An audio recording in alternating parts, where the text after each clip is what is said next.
వసవండి అని ఎప్పుడైతే గాసవండి అని ఎప్పుడైతే శంకరుడు పార్వతి పరమేశ్వరులు చూసిరాట వసవండి అన్నాడు పార్వదేవి ఏమంటూ ఉన్నది పడివి లోపల అలనాడు కామినో మోమినో కడగొండ పుషాచి వద్దాన పడివి లోపల గీ పసిపిల్ల బాలను ఇసిపెట్టినట్టుంది నాదా ప్రాణేశ్వర ఎండికొండ కైలాసం తీసుకుపోయి సాధి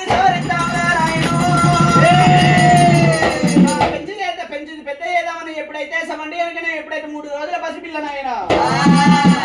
శంకర పిల్ల సమండి కారుకోర పుట్టలకి వెళ్ళి బయటికి వెళ్ళాను వెళ్ళనాడు నీ పిల్ల జడ ఇప్పాలి వెళ్ళాడు కారుకోర పుట్ట లోపల వదిలేయాలి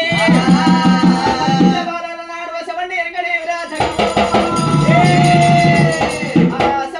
పిల్ల జడ పట్టుకొని బయటకు వల్ల వస్తుందన్నప్పుడు ఎప్పుడైతే శంకరుడు ఎప్పుడైతే పిల్ల జడ తీసిన ఎప్పుడైతే కారుకోర పుట్టలు ఇచ్చినప్పుడు అయినా శంకర ఉన్నప్పుడు అలనాడు లగ్గమాడమంటే లగ్గమాడితే వైద్యు గారు అలనాడు అసలు కోరిక తీరనీయ వైద్యు గారని మీద ఆడవిల్ల ఉడతారని అలనాడు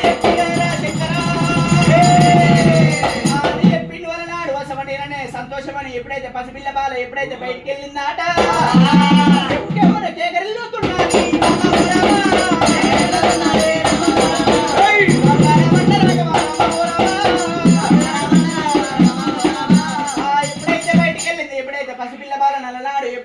శంకరుడు తీసుండు ఎప్పుడైతే అమ్మవారు పార్వతమ్మ గుడి లేచినప్పుడైనా వయసు అయితే ఉన్నది పార్వతి అలనాడు వసవనే నాయన శంకర జన్యవయ్య బిడ్డ చూడబోతలనాడు సూర్యవేడి కళ్ళ చంద్రవేడి కళ్ళు 10 ఇట్ల మద వేసిన 16 వన్న బంగారు ఛాయ ఉన్నది ఇంటికొండ కైలాసం తీసుకుపోయి సాధి తీసుకువచ్చి రాడాల నాడు వసవనే పుణ్యం చేసిన వసవండి ఎప్పుడైతే ఇబ్రాపూర్కి వెళ్ళి వెళ్ళనాడు 101 బ్రాహ్మణులు ఎప్పుడైతే పిలిపించారు అమ్మవారి ఎల్లమ్మ పేరు వెళ్ళనాడు వసవండి ఊరులు వచ్చేత్రాలు చూసినప్పుడు అయినా శంకర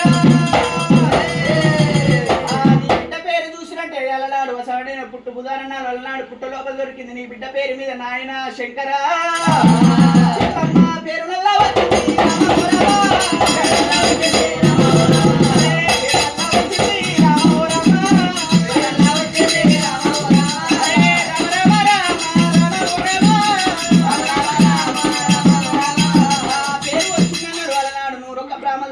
బ్రాహ్మణులు ఎప్పుడైతే పేరు పెట్టుడు అలనాడు ఎండుకోడగా ఎప్పుడైతే వారి పట్టిన వాళ్ళు వెళ్ళిపోయిన వారయ్యారు అలనాడు అమ్మవారి ఎల్లమ్మ తప్ప అడుగులేస్తామన్న తలుపుకున్న మడతమున్న ఇంత ఎంత 5 ఏళ్ళ బాలైందాట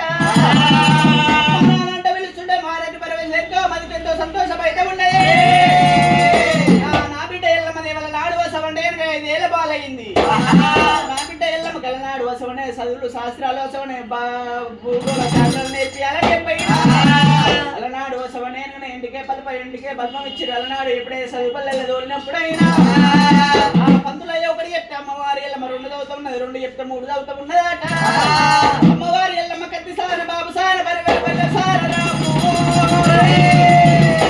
26 విద్యలు నేర్చుకొని అమ్మవారి ఎల్లమ్మ ఎప్పుడైతే సవడే అచ్చవాదివారం రోజు ఆ అచ్చవాదివారం రోజున ఆయన అలనాడు ఇంటి దగ్గర ఉన్నది అలనాడు కోమటోరు పంతులు బాపనోడు పంతులు బల్జవారి షేడలైనా వెళ్ళిపోతూ ఉంటే అమ్మవారి ఎల్లమ్మ కళ్ళవార చూసింది ఎక్కలారా ఎక్కడ పోతురమ్మ మీరు ఎక్కడ పోతురు చెల్లె అమ్మ సవండి కలిగినే అక్కలారు చెల్లెలారా సవండి ఎక్కడ పోతురు అన్నప్పుడు అయినా బతుకమ్మ నాడకంటూ వెళ్ళిపోతూ ఉంటే ఎల్లమ్మ దేవల నాడు బతుకమ్మ నాడకంటూ వెళ్ళిపోతున్నావు అన్నప్పుడు అయినా అలనాడు వసవనే అమ్మవారు ఎల్లమ్మ ఏమంటూ ఉన్నాయట ఆలనాడు వసవనే నేను కూడా అలనాడు బతుకమ్మ నాటకంటూ వస్తున్నప్పుడు అయినా ఎల్లమ్మదేవి నువ్వు దేవతల బిడ్డ ఎల్లమ్మదేవి నువ్వు దేవతల బిడ్డ ఉన్నావు ఎల్లమ్మదేవి అన్నాడు దేవకన్య ఉన్నావు ఎల్లమ్మదేవి అలనాడు మీ నాయన సంగమయ్య వచ్చిందంటే మీ నాయన సంగమయ్య వచ్చిందంటే మంచోడు కాదు అలనాడు వసవనే నేను ఎండుకొండ కైలాసంలో రుజుపోప్రాయంగా ఉన్నప్పుడు అయినా ఎల్లమ్మదేవి ఎల్లనాడు దిగది ఊరికి నల్లనాడు పార్వతమ్మ దగ్గర వెళ్ళిపోయిందాట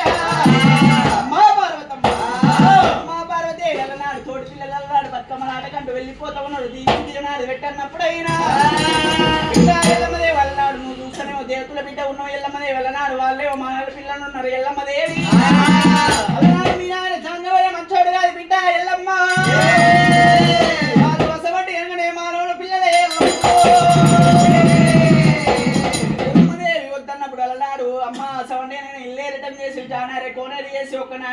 ఒకనాడి కన్నా అసవండే ఇంటికెళ్ళి బయటికెళ్ళని ఏవైతే అమ్మ పార్వతీదేవి అసవండే బిడ్డ ఎల్లమ్మదేవి చెప్తేనే విను బిడ్డ ఎల్లమ్మదేవి మీ నాయన జంగమయ్య మంచోడుగా నేను పార్వతి అంట ఉన్నది ఆ మొండికేసి కూకున్నప్పుడు బిడ్డ ఎల్లమ్మదేవి మన పిల్లలతోటి వెళ్ళిపోతా ఉన్న శుభప్రాయంగా వెళ్ళిరా అని ఎప్పుడైతే పాలివాన వస్తే కిందికి ఉండాలని అస్సం మీదికి ఉండాలని దీవనాన్ని తీసుకుందిరా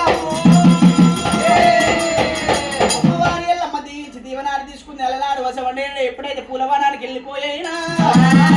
గట్టుకుపోయి గన్నేరు ఊరు చెట్టుకుపోయి చేమంతులు నిత్య మల్లెలు బొడ్డు మల్లెలు బోసంగ మల్లెలు దింపుకొని తీరు పూలు ఒళ్ళ పోసుకొనైనా ఆ ఊరు కొట్రాయి దగ్గర చేరవస్త ఉన్నారాట ఆ ఊరు కొట్రాయి దగ్గర చేరవచ్చి ఎలనాడు ఎప్పుడైతే ఉష్క దిమ్మల మీద ఎప్పుడైతే బతుకమ్మ మీద అసవండే తమలపాకు మీద గౌరమ్మ పెట్టయినా ఆ చోట పెట్టుకొని ఆడదామ సెల్లయ్య అన్నప్పుడైనా ఆడదామక్కయ్య అని చెప్పైనా అరే